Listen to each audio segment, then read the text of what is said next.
બધાને જય ઈસુ। આજે 7મી માર્ચ 2026 તપૃતુકાળનો 20મો દિવસ જીવનદાય રોટીમાં આપ સૌને સુસ્વાગત।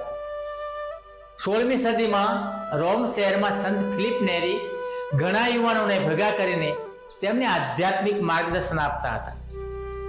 એક દિવસ તેમણે ધ્યાન આપ્યું કે કેટલાક યુવાનો શહેરની ગલીઓમાં ફરતા અનૈતિક મનોરંજન અને લાલચ તરફ આકર્ષાઈ રહ્યા હતા।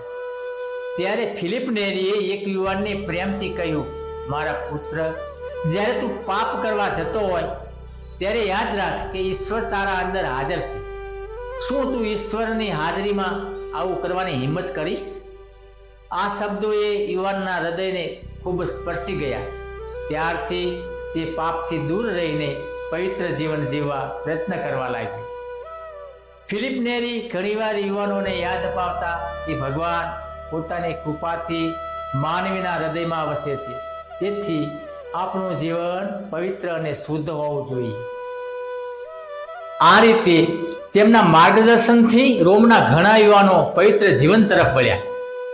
તેથી જ સંત ફિલિપ નેરીને રોમના પ્રેરિત તરીકે ઓળખવામાં આવે છે।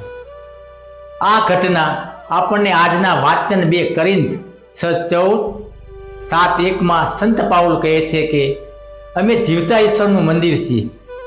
ઈશ્વર કહે છે, હું તેઓમાં વાસો વસીશ, હું તેમની વચ્ચે વિચરીશ, હું તેઓનો ઈશ્વર બનીશ અને તેઓ મારી પ્રજા બનશે।